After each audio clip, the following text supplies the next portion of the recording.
On February 24, 1980, during the Lake Placid Olympic Winter Games, the U.S. men's hockey team defeated Finland, winning the Olympic gold medal. No one had expected that this group of underdogs, made up entirely of college players, would even advance beyond group play. Just 2 days before, in the most widely remembered matchup of the Games, they had beaten the 4-time defending gold medal winning Soviet team in a game now known as the Miracle on Ice. This Olympic gold in hockey is only the second in Winter Games history for Team USA, their previous win coming 20 years before. The win captured the hearts of the nation, allowing a moment of celebration to Americans in the midst of deep economic recession and political crisis. But after the games closed and the excitement faded, what happened to these men who were part of Team USA's Miracle on Ice?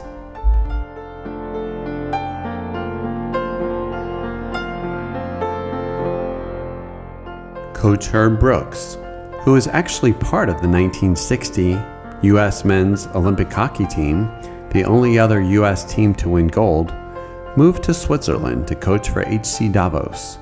He remained there for only 6 months.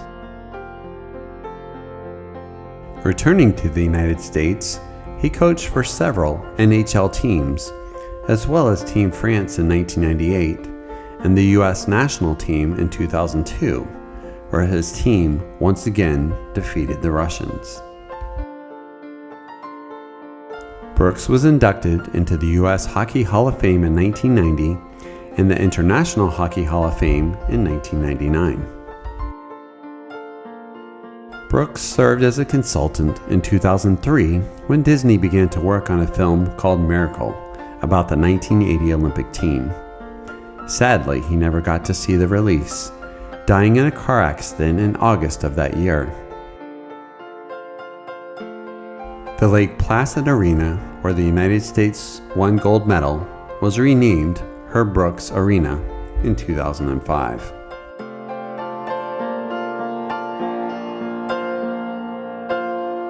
Captain and left wing Mike Eruzione is best remembered for scoring the winning goal against the Soviet Union. However, he was not drafted by an NHL team and decided not to play professionally, despite receiving a contract offer from the New York Rangers. After serving as a technical consultant for the 1981 film Miracle on Ice, he became a television broadcaster for the NHL and Olympic Games. He returned to his alma mater, Boston University, as an assistant coach and later served as director of special outreach. In 2020, Eruzione co-authored a book, The Making of a Miracle, recalling the U.S. Olympic hockey team's journey to the gold medal. His winning Olympic goal was chosen by Sports Illustrated as the best moment in sports of the 20th century.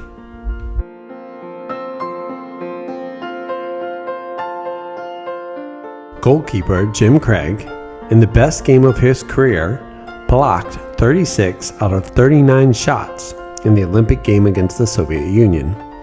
After the game, the memory of Craig, wrapped in an American flag as he searched the stands for his father, still remains an iconic image. That flag is now displayed at the Sports Museum of America in New York City. Craig went on to play professionally from 1980 to 1984 for 3 different NHL teams. He then founded Gold Medal Strategies, a marketing firm in Boston, where he serves as motivational speaker, spokesperson, and marketing strategist. Backup goalie Steve Janaszak did not appear in any games because of Craig's play. After the Olympics, he played for the Minnesota North Stars and Colorado Rockies from 1980 to 1983. After retiring, he became an investment banker.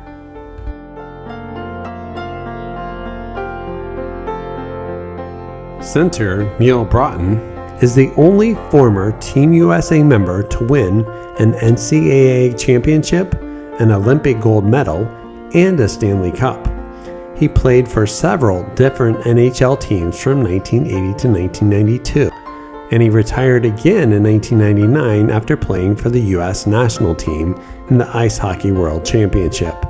He was inducted into the U.S. Hockey Hall of Fame the following year, having appeared in almost 1,100 NHL regular season games.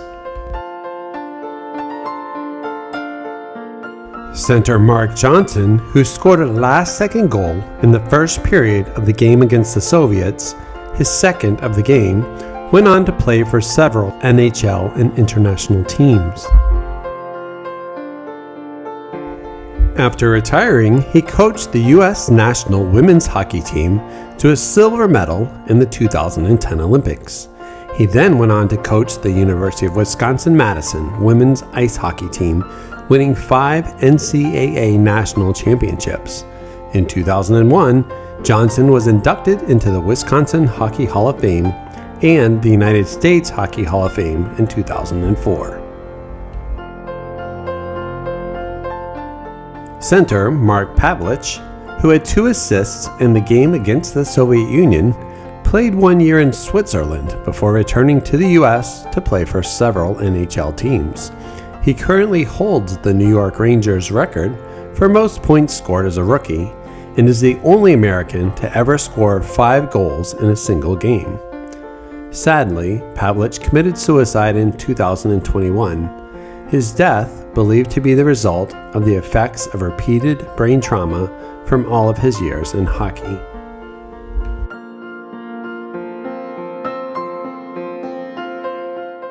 Center Mark Wells never played in an NHL game, instead bouncing around amongst several minor league teams.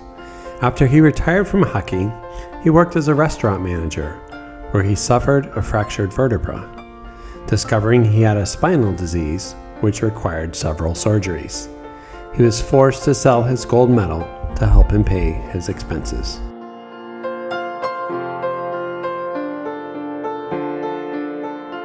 Defenseman Bill Baker, whose goal tied the game with Sweden, played for several NHL teams between 1980 and 1983 and in the minor league from 1983 to 1984. After retiring from hockey, he became an oral surgeon. Today, his jersey can be found in the Smithsonian in Washington, D.C. After the Olympics, defenseman Ken Morrow, who had been drafted by the New York Islanders, went on to win the Stanley Cup that year, making him the first player to win a gold medal and a Stanley Cup in the same year. He retired after the 1989-1990 season, but remained with the team as director of pro scouting. Morrow was inducted into the U.S. Hockey Hall of Fame in 1995. Defenseman Jack O'Callahan had been drafted by the Chicago Blackhawks back in 1977. He played first for their minor league team for 2 seasons after the Olympics, finally joining the Blackhawks from 1982 to 1987. He then played 2 seasons with the New Jersey Devils and finally for the U.S. national team in 1989. After leaving the NHL, he worked for the Chicago Mercantile Exchange, eventually co-founding Beanpot Financial Services. Defenseman Mike Ramsey, the youngest member of the Olympic team, was drafted by the Buffalo Sabres, playing with them for 14 seasons before moving on to play with 2 other teams. After retiring, he rejoined the Sabres as an assistant coach and then, later, took the same position with the Minnesota Wild. After leaving the ice, he co-founded a hedge fund. Ramsey was inducted into the U.S. Hockey Hall of Fame in 2001. Defenseman Bob Suter is best known for his aggressive style of play, setting records for penalty minutes in college.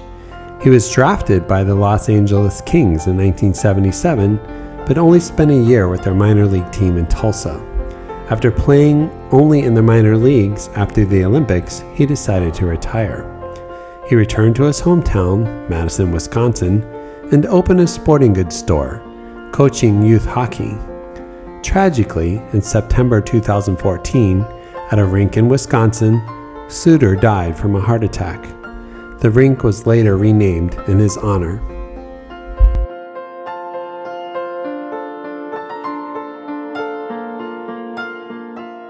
Forward Steve Kristoff, who had both a goal and an assist against Finland, joined the NHL and played for 3 different teams between 1980 and 1984. After retiring, he became a pilot, flying for a Minneapolis-based Endeavour Air. He was used as the model for the Hobey Baker Award Trophy, awarded each year to an NCAA hockey player for their character on and off the ice.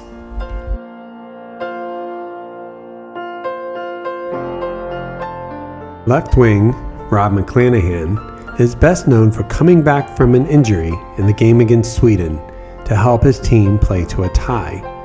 After the Olympics, he played in both the AHL and NHL from 1980 to 1984. After retiring, McClanahan became a financial broker and later the head coach of the Blake School varsity hockey team in Minnesota.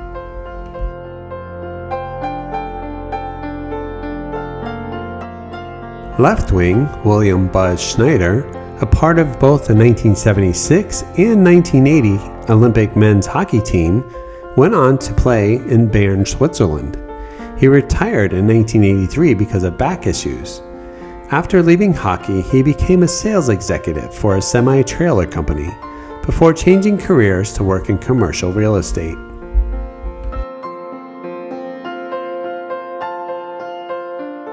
After the 1980 Olympics, left wing Phil Verchota chose to play in Finland instead of with the NHL team who had drafted him, the Minnesota North Stars.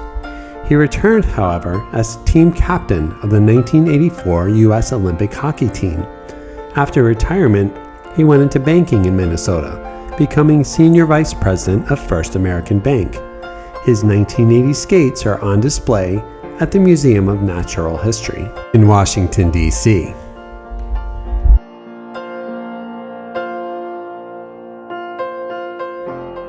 Right wing Dave Christian had hockey in his blood. His dad and uncle were both part of the 1960 U.S. Olympic hockey team that had won gold. After the Olympics, Christian played for 5 different NHL teams during his 15-year career. In 1998, Christian was named head coach and general manager of the USHL Fargo-Moorhead Ice Sharks. He remained there until 2000. Christian was inducted into the U.S. Hockey Hall of Fame in 2001. Right wing John Harrigan, who had an assist for Mike Eruzione's game-winning goal against the Soviet Union, played for a variety of teams. After leaving the ice, he worked as head coach for several teams in Europe, as well as St. John's University in Minnesota.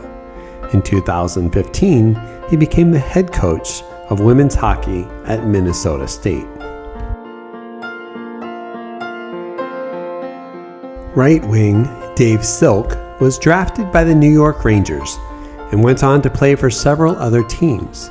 After retiring, he returned to his alma mater, Boston University, as an assistant coach in 1991, while also attending graduate school. He left coaching and became director of Standard Life Investments in Boston. Silk has been inducted into the U.S. Hockey Hall of Fame, U.S. Olympic Hall of Fame, Boston University Hall of Fame, and the Massachusetts Hockey Hall of Fame as both an amateur and professional player. After playing for Team USA, right wing Eric Strobel played half a season for the Buffalo Sabres minor league team in Rochester before breaking his ankle. He retired from hockey and became a telephone sales executive, also volunteering as a youth hockey coach.